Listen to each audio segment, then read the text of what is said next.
নিদ্ৰাৰত অৱস্থাতে নিশা হাতীৰ কুচকত মৃত্যু মাতৃপুত্ৰৰ। বন বিভাগৰ নিৰ্লিপ্ততাৰ পৰিণতিত পেঙেৰিত শোকাবহ ঘটনা।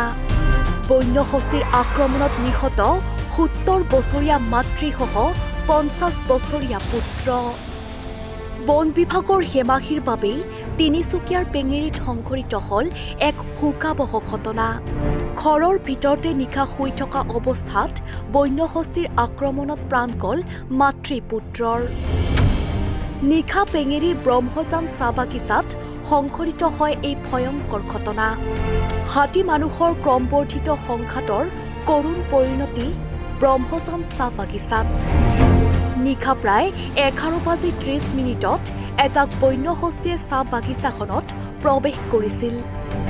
কিছু সময়ৰ পাছত হাতীৰ জাকটোৱে ঘৰ ভাঙি আক্ৰমণ কৰে নিদ্ৰাৰত ৭০ বছৰীয়া অনিতা ৰাউতীয়া আৰু তেওঁৰ চাহ শ্ৰমিক পুত্ৰ ৫০ বছৰীয়া বোধন ৰাউতীয়াক।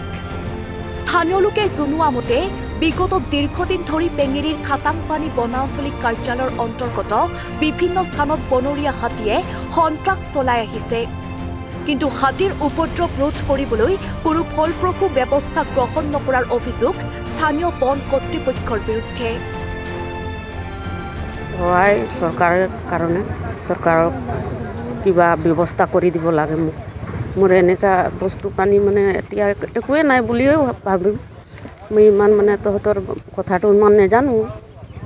মানে বাগানত এনেকুৱা কাম কৰিছিলোঁ আগত, চকুটো বেয়া হৈ পিনে মই মানে কাম নকৰোঁ। মানুহটো খুৱাইছিলে মোক। এতিয়া চৰকাৰে সহায় কৰিব লাগে মোক। ঘৰকেইটা ভাঙি দিলে, এতিয়া ক'ত থাকিম মই এনেকুৱা ভালকৈ। মই আলহী গৈছিলোঁ। কেনেকৈ গম পালে আপুনি? মোক ল'ৰাটো ফোন কৰিলে আকৌ আহিলোঁ। মানে চাইছোঁ ঘৰটো এনেকুৱা ভাঙি গৈছে। প্ৰতিদিনে বৃদ্ধি পোৱা হাতী মানুহৰ সংঘাতে এতিয়া হাহাকাৰ পৰিৱেশৰ সৃষ্টি কৰিছে বৃহত্তৰ অঞ্চলটোত।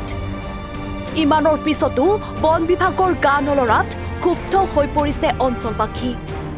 আজি হাতী যে ওলাই আহি মানুহৰ ঘৰত সোমাব লগা হৈছে, সেয়া কাৰণটো আমি বহুত বছৰ আগৰ পৰাই চিঞৰি আছোঁ। যি আমাৰ পাটকাই পৰ্বতৰ কয়লা খননত যি বনসমূহ ধ্বংস হৈছে, এই বনসমূহ যদি ধ্বংস হয় হাতীসমূহ কেনেকৈ তাত পাহাৰত থাকিব, কি খাব?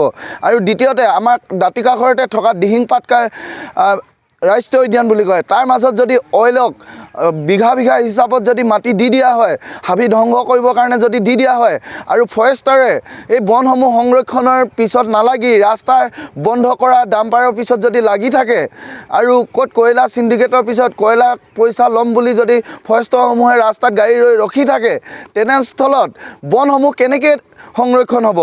বন হাবিত এজোপা গছ পুলি ৰুব নোৱাৰে তেখেতলোকে, কিন্তু অইলক হাজাৰ হাজাৰ বিঘা গছ হুলুং গছৰ সৈতে আৰু এই সৰু সুৰা যি হাতী খাদ্য কপাত হওক আদি এনেকুৱা গছবোৰ ধ্বংস কৰিবলৈ দিব পাৰে। তেনেহ'লে হাতী মানুহৰ মাজলৈ নাহি কি সেই ফৰেষ্ট কেম্পসমূহলৈ যাব নেকি? Bureau' report, headline 8।